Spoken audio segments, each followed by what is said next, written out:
मुफ्ती साहब, Malegaon municipal corporation में 682 आसामियों की भर्ती निकली है। ये भर्ती साफ शफाफ माहौल में हो, इसके लिए जो है आईएएस ऑफिसर की निगरानी की मांग की जा रही है। क्या आप भी इस मांग से मुत्तफिक है? क्या कहते हैं आप इस बात को लेकर?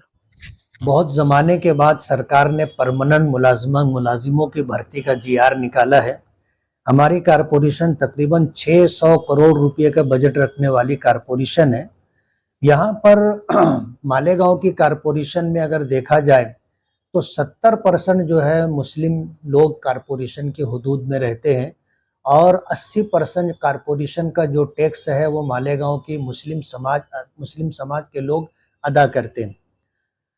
प्रशासक हो या आईएएस ऑफिसर हो, मुझे नहीं पता माजी आमदार ने किस पस मंजर में ये बात कही। शायद प्रशासक पर उनको एतमाद ना हो। AHC academy Malegaon NEET JEE की बेहतरीन तैयारी IIT टीचरों के साथ एकेडमी की ओर से स्टडी मटेरियल भी एडमिशन ओपन। अब होगी सपनों की उड़ान पूरी। छत्रपति शिवाजी महाराज के पुतले के सामने महेश नगर मालेगांव। लेकिन जहां तक मेरा कहना है कि प्रशासक हो या उनके मुतालबे और डिमांड के मुताबिक आईएएस ऑफिसर की निगरानी में इन 682 आसामियों की जो है भर्ती की जाए और उनको परमानेंट मुलाजमत दी जाए, उसमें मेरी जो सबसे पहले तरजीह है वो ये कि मालेगांव के रहने वाले और उसमें 70% मुस्लिम समाज के लोगों को जो है मुलाजमत में हिस्सा मिलना चाहिए और 30% हमारे हिंदू समाज, हिंदू भाइयों को जो है मौका मिलना चाहिए। आज सरकार ने जो तरीक़ाकार इख्तियार किया है उससे ऐसा महसूस होता है कि मुस्लिम समाज को या अक़लियतों को नज़रअंदाज किया जा रहा है। ये जो प्रशासक है, ये प्रशासक माजी आमदार के वालिद मोहतरम शेख रशीद साहब और आउटर के MLA दादा भुसे साहब की कोशिशों से लाया गया।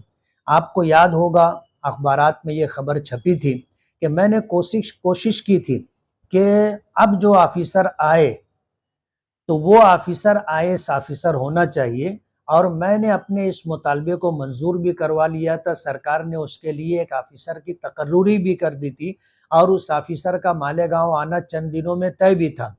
लेकिन उस वक्त कारपोरेशन में बरसरे इक़्तिदार माजी आमदार के खानवादे और उनके वालिद मोहतरम शेख रशीद साहब मेयर थे और उनके वालदा जो है वो मेयर रही। 5 साल का अरसा उन्होंने इस तरह गुजारा। तो उनकी कोशिश ये थी कि आज जो मौजूदा प्रशासक है इसको लाया जाए और जब उनको लाया गया और वो ऑर्डर कैंसिल करवाया गया जो मैंने एक आईएएस ऑफिसर की तकर्रुरी का सरकार से हासिल किया था और अपना काम उन्होंने बना लिया और 5 साल रह करके जितना फ़ायदा कारपोरेशन से माली उठाया जा सकता था उठा लिया गया।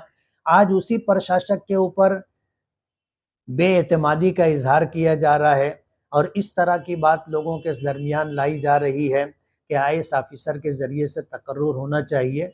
मेरा ऐसा मानना है कि बात कुछ और है, दर्द कहीं और है, दिखाया कहीं और जा रहा है।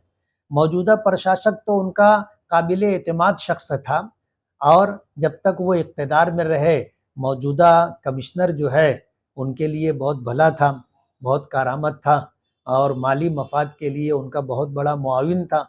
आज जब सत्ता ख़त्म हो गई है और अब जो है इस मौके पर नई भर्ती का मौका आया है तो इस तरह का डिमांड करना जिससे बेइत्मीनानी और बेएतमादी ज़ाहिर हो, मुझे लगता है कि इसमें बात कुछ और है।